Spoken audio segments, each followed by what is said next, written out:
Hello and welcome to Garibaldi Red, the Nottingham Forest podcast from Nottinghamshire Live. I'm Matt Davis and we're streaming live on Facebook, and my picture is on the right-hand side of the screen, which is throwing me off kilter. I'm always on the left. But very pleased to be joined by freelance journalist and Forest fan Daniel Storey. Thanks for joining us, Dan. We know we've moved this around a few times, but we're here now, so thanks for that. Not at all. Thanks for having me. Obviously, we're going to look forwards a lot, but the scars are still pretty raw for everyone from a couple of weeks ago. I know you wrote about it at the time. How do you look back on the last couple of weeks, the impact it could have on the club, and just kind of reflections on if you think last season qualifies as a success or a failure? How do you kind of reflect on that? I think if you'd have offered me at the start of the season, I would probably have taken it. I expect us to finish upper mid-table.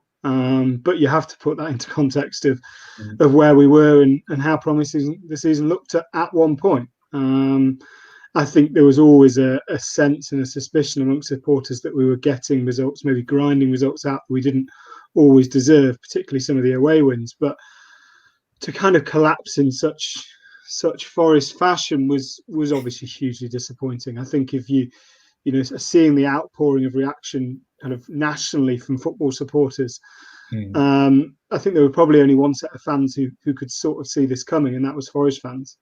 Not only because of our history in playoffs and situations like this, but also how the team was performing and how it felt like they were limping towards the line. And Sabri Lamouchi was saying, well, we will improve, but we didn't really see that improvement coming. So I didn't see it coming quite spectacularly on the final day, I'll be honest. But I think there was always a sense that something wasn't right. Whether that was a kind of inherent fatigue built up over the season, whether it was football suspension, or whether it was just a squad that was being found out by its opponents. I think there are various explanations, and none of them are particularly appetising. Like I said at the start, we're streaming on Facebook, so you can drop your questions and comments in for us as we go along, and I'll put some of those to Daniel. Like you touched on there, collapses in Nottingham Forest sort of go hand in hand for people of our age. Where do you think this was the worst one you've seen? And can you kind of expand on what you think the causes might have been? Was it poor recruitment in January, injuries going against them, Lamouchi perhaps moving away slightly from the tactics that had brought him early success? What do you think?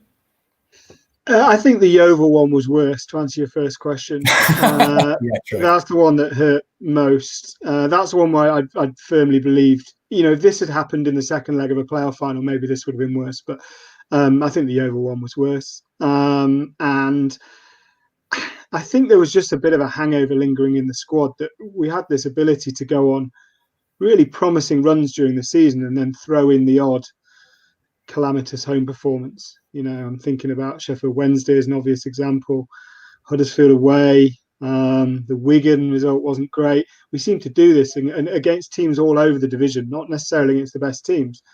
I think this was the first time we really found a slump, and I think Lamouchi, not to over criticise him, I think he proved himself pretty incapable of getting us out of that slump.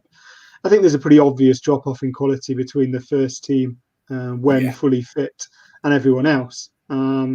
You look at the likes of Graben and Lolly and even Ben Watson and Samba Sow, and the players beneath them in the pecking order just weren't up to it. And I think that's partly out of the design of the squad. And I think Lamouchi had a very set first 11, and it was pretty clear who sat outside of that. And the ideal is that those players, when they come in, prove themselves to be capable of competing for places within that first team. But I think the reality is slightly different. I think Forest have always had that. I think it's been a long time since we've had a squad in which it feels everyone is capable of pulling in the same direction at all times. And you look at the like of Leeds and West Brom, and they did have that. Leeds is the obvious example. When a player was out, someone stepped in and proved themselves perfectly capable of taking over the mantle. Forest didn't really have that. And I think over a 46-game season with this weird suspension, I think that was probably, in hindsight, always likely to be our undoing. There's always been kind of a lack of continuity in the manager's chair, and the club have stuck with Lamouchi despite what happened. Do you welcome that? Do you think it was the right call to give him another shot to bounce back? I think it's one of those that we can only really judge in hindsight. I would have actually been reasonably comfortable either way, which probably strikes against what most people think. I think most people are very happy for him to get a second chance. I am worried about a hangover, particularly with the shortened summer break and the shortened transfer window. I am suspicious, and I suspect what will happen is that we'll end up getting to October, November, and have bobbed along slightly, and then we'll make the change then, which is a very Forest thing to do. Yeah. And that would be a shame, because I suspect that the managers who are out there probably would prefer to come in with 6 weeks to prepare. I heard the likes of, it's an ambitious target, but the likes of Eddie Howe would be a brilliant appointment in my mind. And my worry is that we just let this kind of bob along a little bit, maybe even slump even further, and we're left in October with the team in mid-table and an owner that wants us to be in the top 6. Having said that, if he has backed Lamouchi, I suspect transfers must come with it, and particularly improving that, those backup players. But it's a pretty hard window to sell players in, and Forest have perennially been bad at moving on those players who they don't feel are good enough, because they've been high players to those players. So, I can't say I'm wildly optimistic, but then maybe that's default for me as a Forest fan. So do you fear kind of the hangover then, in terms of, because of the short break between games? Obviously, I know you've interviewed Forest players before, so you know some of them a little bit in terms of, you can kind of gauge their psyche perhaps a little bit. To what extent do you think there'll be a backlash or a hangover from what happened on that particularly the last game, but the last few games? I think it's inevitable. I think we too easily, not just as Forest fans, but as football fans in general, we see footballers as robots or sort of performing animals more than human beings. And I would be worried if there wasn't a real dip in confidence from that. That would suggest to me that something was wrong. Lamouchi's job is to pick them off the floor. That was one of the arguments for a new manager, in that a clean slate in which everyone could feel like they'd drawn a line under it was a distinct possibility. Without that, it is on Lamouchi, and it's on those senior players, the Michael Dawsons of that squad, to try and G everyone up and bring everyone back to a level where they believe they can go in the season with that fresh start. But it's far, far easier said than done, particularly with a 6-7 week break. I don't see how that can happen. Now, it might be that the quality of the training, the a potentially gentle fixture list at the start of the season might abate some of those concerns, but I don't see how players can go in on match day 1 and not be thinking about what happened on match day 46. Do you think then, in that sense, that there's going to be a big turnover of players just to kind of freshen them up and bring in a slightly different mentality, or at least a kind of clear-headed mentality after what happened? It's difficult, because I've always been an advocate with Forest of less is more. I think we've had so much upheaval and change, not just in playing staff, but in managers and owners and everything over the last decade, really. So I've always been an advocate of less is more. I hope he keeps that key personnel there, and that clearly depends on the likes of Matty Cash and even maybe Bryce Samba being targeted by other clubs, because we're not immune to that, and we shouldn't have an arrogance that says we are, because we're absolutely not. And if the money comes in, then clearly we'll aim to spend it. I don't want another year zero. It feels like we've had decades or years and years of year zero where everything feels like new. If you look at those clubs that have been successful in this league, the last 5 years, a team that's lost in the playoffs has gone up the following season, because they've managed to kind of retain that core within the squad. And I hope we look to do the same. What I hope we do is two things. Firstly, is improve the backup players and get rid of some of the deadwood in the squad. And secondly, give more chances to the academy talent that's clearly coming through, because I think that can be not just their influence on the pitch, but it can set a kind of a precedent of a meritocracy at the club, that nobody has their own position within the team guaranteed, that there is competition for places in every position. Get that right, and I think we can be better, because I honestly believe that off the field we are far better than we were under the previous owners, but it feels like the same old problems seem to haunt for us a little bit. This is a slightly tangent question. Did you enjoy last season in terms of the football? Because I didn't actually think it was that bad, but the way the possession stats made it look like they didn't play much football, which I don't really agree with. Did you enjoy it, and do you think Lamouchi might have to change his tactics to take them to the next level?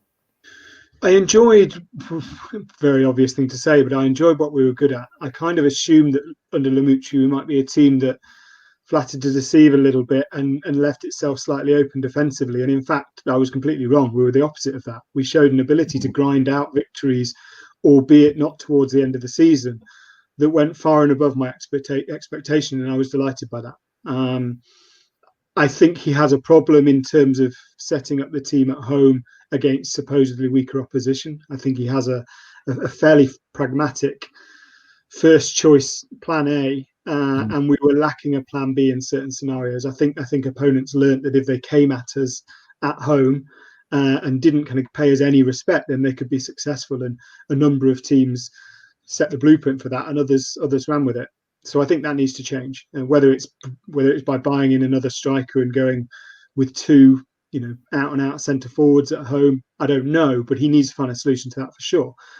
But I really enjoyed the Brentford away, the West Brom away, the Fulham away, in which we almost did that to other teams. We sat back, we soaked up some pressure, and we were efficient in the final third, which is not something I've said about Forest teams in the recent past. So, the ideal is we add to what we weren't so good at with retaining what made us effective for the first 6-7 months of last season. Do that, and we've got a shot at the playoffs again, because I don't think it will be a hugely strong league next season. I think the coronavirus means that teams will be weakened and won't buy, and I think the teams coming down are all in this kind of state of flux where they don't really know what to expect from next season. So other than Brentford, assuming they keep the core of their team, I think there is opportunity next season. Yeah, I think one of the things that I'd say about Lamouchi is a touch of the Warburtons about him, in that plan A is, plan B is to do plan A better, and I don't think that's perhaps where he fell down a little bit. Just a couple of comments that are coming in. Dean Brooks says the centre halves aren't good enough and got bullied. Other than Lolly and Grabban, we don't have any quality going forwards. Do you think that's a bit extreme? I think there's an element of truth to some of that, but do you think he's going a bit too far there with the quality of those players? Yeah, probably. And it's worth pointing out that Lolly didn't have anywhere near his best season in a Forest shirt last season, and still provided, if he's able to kick on again next season, which we hope and expect him to be able to, we'll look better there. I don't think there's any blame at Lamouchi's feet for relying on Lewis Grabban. He was pretty much our only guaranteed starting centre forward every week, and he scored 20 goals for the first time in a Forest shirt for a long time. So there's no blame there. I understand why Lamouchi had that plan, but you get found out over a 46-game season if you don't have a plan B. Opposition managers now, with the rise of video analysis and opposition scouting, they work you out pretty quickly. And I think the reality is that Forest and Lamouchi got worked out. The task for his second season is to prove that he can move on from that and move the club on from that. Where do you stand on Tyler Walker? You mentioned academy players. He's had a lot of loan spells where he's done well, and he came back initially from Lincoln and was very prominent with that goal against Leeds, but then drifted out of the picture. Do you think Tyler's reached that watershed moment where he might move on or not? It's always difficult with the academy players, because I am guilty of championing them probably too much. We have to remember that two things. Firstly, we don't see them in training every day. And secondly, no manager or very few managers want to cut off their nose to spite their faces. They want the team to win, and if they believe that there are players in the background whose personality and abilities match the need of the team, I'm almost certain that they would play them. I don't see any reason for doing otherwise. There is one notable Forest manager in our past who may have thought slightly differently about that, but in neither of his two spells was I confident in him. But after that, it doesn't stack up to me that a manager would deliberately leave out a player. So we have to assume that Lamouchi doesn't rate Tyler Walker as highly enough, either with his ability for the first team or his ability to fit in Lamouchi's plan. If that's the case, though, then I feel very sad about keeping those players on the touchline and not either selling them or giving them minutes if they're not going to make the grade. So I would be looking to sell if he's not right for the first team. The caveat to that is, after another absence in the first team, maybe Walker is right. Maybe he's ready. And I would be disappointed if we didn't buy or Andy didn't play minutes early next season. But The honest answer, and it's not very interesting, is that I don't know. I don't know about players like Walker. I don't know about players like Mighton. I don't know if they're ready, or if their kind of absence makes the heart grow fonder and makes us demand for them to see them more. Because we've had that down the years where we demanded for players to be in the team and then they get a chance and it doesn't really work out. I suppose there's a lot of question marks over a few players. The main one at the moment is Matty Cash. I think it's fair to say he's a Premier League player, quality player. You wouldn't disagree with that, would you? Do you think where do you think his future lies?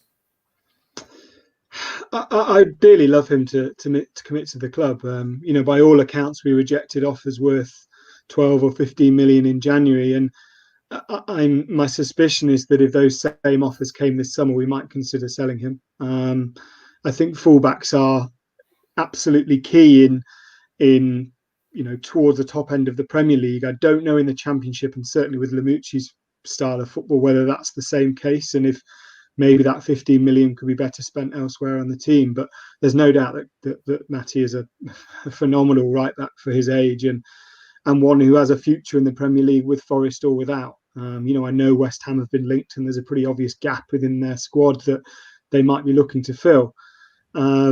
And if it did transpire he left this summer, I'd wish him all the best in the world. I'd have no lingering bitterness towards him, because I think he's been everything and more we could have expected from him last season.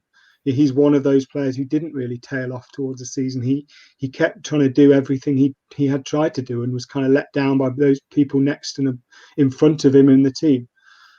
So my suspicion is that Forest are kind of weighing everything up, and there will be a flurry of bids and deals in the next maybe leave it 3 weeks and then see what happens towards the end of the window and when the season started, because I don't see how we can just go out and spend this summer with FFP as it is. Do you weirdly think that Cash is probably the best player, but in a way of the assets, he's the one you could most afford to let go, because they've got right backs waiting in the wings, and like you say, Lamucci's style means that you can sort of get away with just a steady, decent right back. Do you think that's fair, that Cash is kind of expendable in a weird sense? I think he's in the unique situation of being probably our most valuable player if we were to sell him tomorrow. And as you say, in a position where we might like to feel we've got cover. I can't abide the thought of selling Lewis Graben this summer. I can't abide the thought of selling Bryce Samba. I'd be massively against selling Joe Lolly unless it was for silly money. So, I think you're absolutely right. It does no disservice to Matty Cash that I think he could be the one to go this summer. If anything, it's a huge compliment that Premier League and if we're led to believe European giants have scouted him and like him.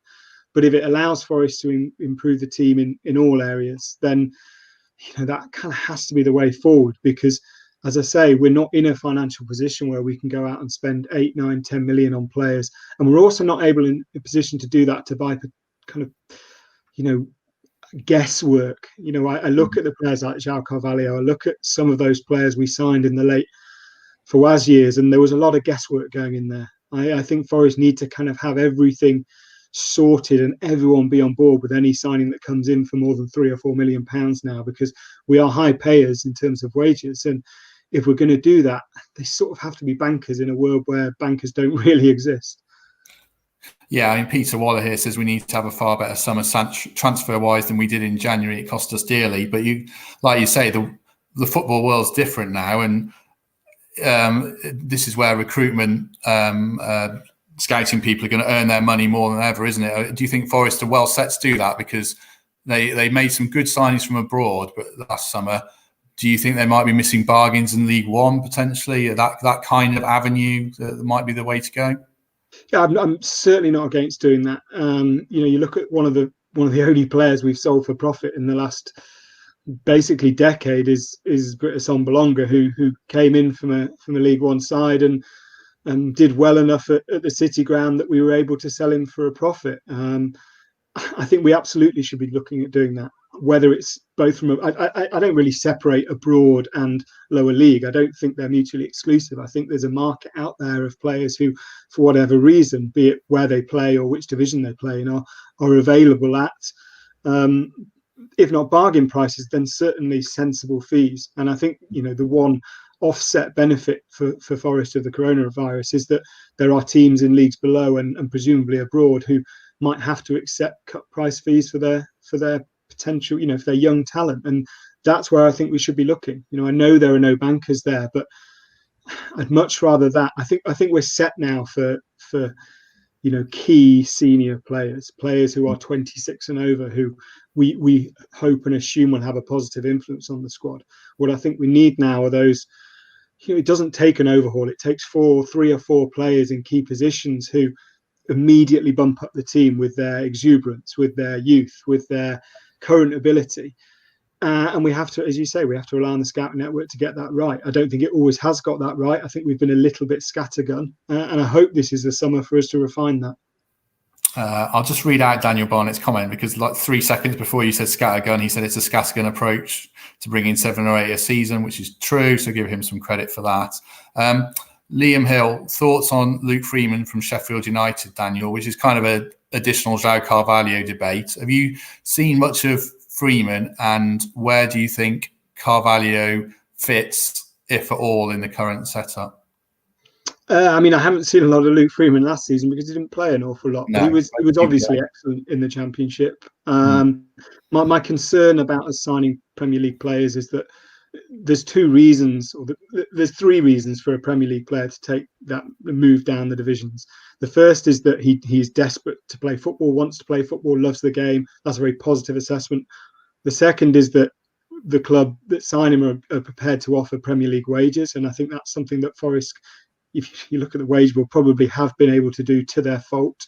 And the third is that he loves Forest, and I don't think that's it's no criticism of Luke Freeman, but I don't think he has particular affinity with Nottingham Forest. So we have to assume it's either the first or the second. And I'd always be a little bit worried about buying players on Premier League wages, because we've done it so often in the past and it's not worked. As far as Carvalho is concerned, it saddens me to say it because I was excited when he came, but I think his race has probably run now at Forest. So much water has gone under the bridge. He's had chances under multiple managers.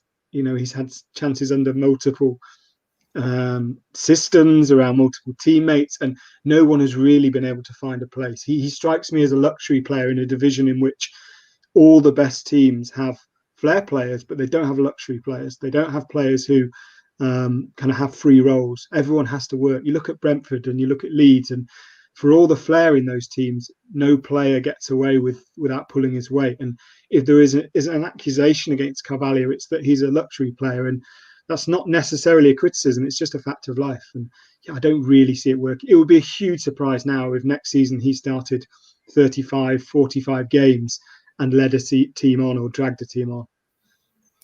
One point I would make about Carvalho, I agree with everything you say. I think Silva played a lot in that advanced midfielder role. I was reading Paul Taylor's piece in The Athletic where he said he only got 3 goals and 4 assists. And I think Carvalho would get more than that over the course of a season. And maybe Lamucci's a bit stubborn for his own good. But like you say, Carvalho doesn't really fit that system. So do you think Lamucci, he's not going to change his system, is he? He's quite rigid. It's got to be a change in personnel, if anything, you think then? Yeah, I think the only way that he changes his system, maybe with the exception of those home games against supposedly weaker opposition we mentioned, is if we get a player in who, after signing him in training and in his early games, surprises us with his talent, just how good he is, and surprises those who recruited him with just how good he is and how easily he fits in. The reality is that Carvalho hasn't done that in either way. He hasn't wowed enough on the pitch to justify any extended faith, I don't think, and he hasn't justified in terms of his ability to drag players on around him. One of the great things about Lolly in 18-19 wasn't just how good he was, but in just how much he led by example and demanded the ball off players and dragged those players along around him. I don't think I've seen that from Howe in a Forest shirt. And the reality is that when you spend £15 million on a player, you do expect that in the Championship. You don't just expect a player to look good on the ball and look good in training and have 4 or 5 excellent touches per 90 minutes. You need more than that. Is going off on a bit of a tangent again. Is Lolly the most kind of interesting player that you've interviewed? I know you did a long interview with him a while ago, just in terms of his background, his openness to talk about social issues, that kind of thing. As a character and from a journalistic point of view, is he the most fascinating player you've interviewed or up there? Yeah, in terms of Nottingham or Nottingham-based at the time footballers, he is certainly up there. It's basically him and Shola Amiobi at Notts, who both have this kind of sort of sideways glance on the game because they come from a slightly different position. Shola because of his family background and his religion and his personality, and Joe because of, as you say, his different route into the game and his sideways glance is a little bit of a trite way of saying it, because actually it's not just that. It's a completely different personality type than you often find in the game. It's someone who has managed to carve himself out a career in which he has done incredibly well to make the most of his talent, but also retain this other personality in which he's able to offer very erudite and sensible views on on social life in general, and politics and the NHS and football. Quite frankly, he strikes you within 10 minutes of speaking to him. He strikes you as someone who would make an excellent coach or manager when he retires. Whether he wants to or not, I don't know, but his football manager career suggests that maybe he does. But yeah, he's a delight. He's someone who you don't feel like he's rushing you. You don't feel like you've only got 10 minutes. He's someone that makes you feel very welcome in his company, which is not easy to do when you suffer the pressures that all footballers do. Yeah, I mean, I remember many years ago, this is like 10 years ago, he must have been like 18 or 19. I remember when he was playing for Littleton, and the team I covered then, Nuneaton, were trying to sign him. And it just shows that there are players out there who can take that drastic turn from non-league and really make it. I know it's a very small pool and it's really bucks the trend, but it's great to see how well he's done. You touched on next season a little bit in terms of your optimism. How just to expand on that, do you think mid-table, or do you think, because you touched on about the quality of the league likely being lower, does that give you rise for hope of another kind of backdoor into the playoffs type season? How do you feel about it? I mean, I think two things. I think firstly, Evangelos Marinakis did not take over Forest to keep them in the Championship. He did that because he had ambitions of taking them to the Premier League, which is, or can be, I think, both a blessing and a curse. I think it leads to a distinct amount of impatience, and that impatience often bleeds into Forest supporters, and I 100% understand that. But Sabri Lamouchi is on the same page. I don't think he managed Forest to be a Championship manager. He managed Forest because he saw himself as a top flight manager, with us or without us. And until football's restart, Lamouchi was the first manager in a long, long time that I could see Forest more likely to lose to another club than sack. Probably since the days of going right back, basically, almost really to Clough. Yeah, we haven't had many managers who I'd think bigger clubs are going to be scouting and targeting these. I think that was probably different for Lamouchi until restart, but now I don't know. My hope is that he has the bit between his teeth to say, I've got a reputation to save here. I don't want to go out the same side door that so many other managers have. And I think everyone at the club will be saying it's top 6 or nothing this season. And that they are helped, I think, by the coronavirus and by the quality of the league. The question is whether, if it starts badly, then the impatience comes back, the new manager comes back, the kind of year zero stuff comes back, and in a year's time we're sat here with a club that failed to make the playoffs again. I can't honestly say hand on heart I'm confident in us doing that, but they did surprise me through some of last season, and I hope that those bits have been retained and they're able to build on them. Just let me throw a couple of names at you that fans are pointing out. Maybe you can answer this more with a fan hat on than a journalist hat on, unless you've got some inside information. Phil Bullard, Ben Watson to go, Colback to return. Do you see Watson leaving realistically because of his London connections, and possibly Colback returning? With Watson, it depends on the wage he'll get elsewhere, unless he gets an inkling from the manager that he's not considered to be a starter next season. And on the basis of last season, assuming his age doesn't decline his form any much, I think he probably would be a starter. But I have heard all the Colback stories. It's clear that he has no future at Newcastle. He didn't under the last manager, and he doesn't under this manager. The problem is wages again, because we were paying him an awful lot for his loan spell, and he would presumably command an awful lot again.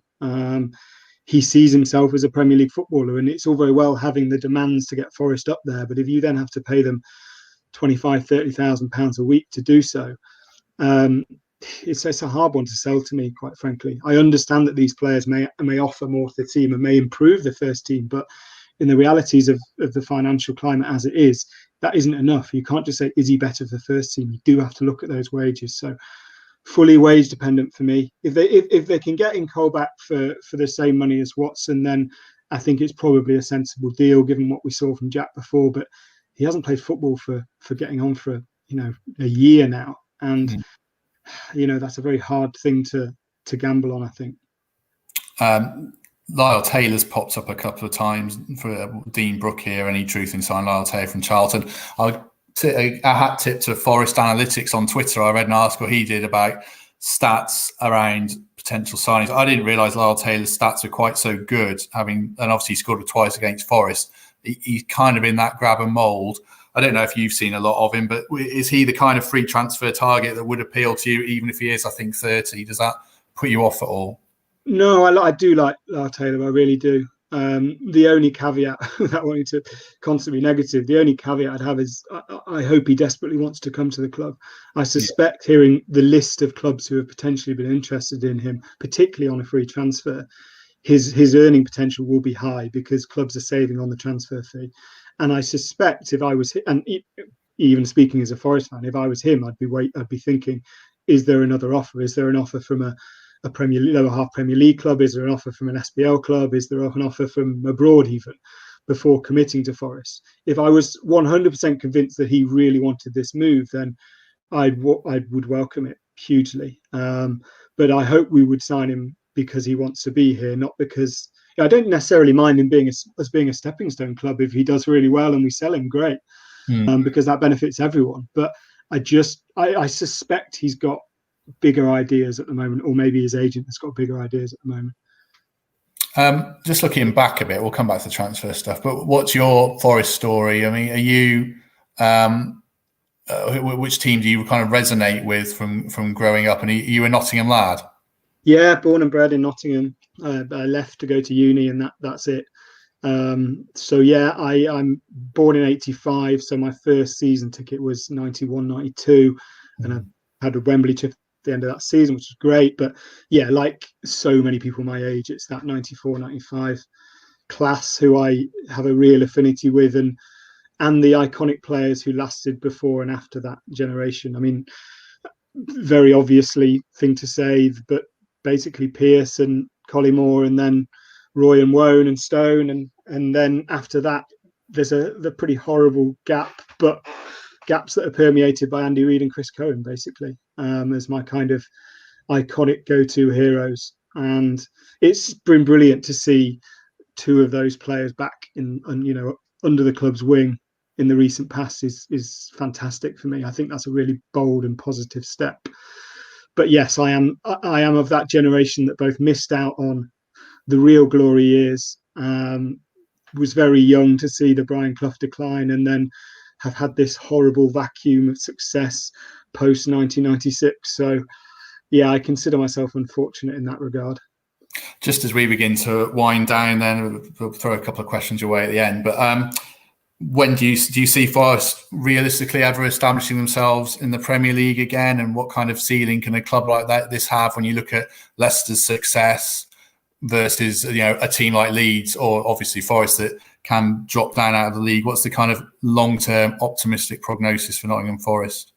I mean, if I wasn't a Forest fan, I'd say it was positive. I think if you surveyed a fan of 50 fans of football in general, none of who supported Forest or had any affinity with the club, I think most of them would have them in their ideal Premier League. They probably might all be of a certain age, but I think there is a sense still that Forest is a big club that doesn't just come from our own fans hanging on to glorious history. And there is a potential there in the club at the moment with the owners they've got. If they are committed on and off the field, which I hope they are, there clearly is a potential there. But I think what Forest has to do is to realise pretty quickly, and I think that we are going through this process at the moment, that history counts for absolutely nothing. That only by building this sustainable future, can we establish ourselves any higher than we are at the moment. This rampant short-termism that has haunted the club over the last 10 years has got to be fully eradicated, because without it, we can move forward, but with it, I think it'll always be an albatross around the neck. And as I say, I hope we'll do that, and I hope we're moving towards that, horrible late season collapses notwithstanding. I think that's a good optimistic note to finish on, mostly. Thanks to everyone that's put questions to us here today on Facebook. You can obviously listen to this later on Apple Podcasts, Spotify, Acast, and we'll be on YouTube as normal. And then we shall be back as soon as possible with another episode next week. Thanks for joining us, Daniel. Appreciate it. I bombarded you with questions on transfers there, but I do appreciate your time. No, thanks for having me. Thank you. Thanks very much, everyone, and we'll catch you soon. Thanks for joining us.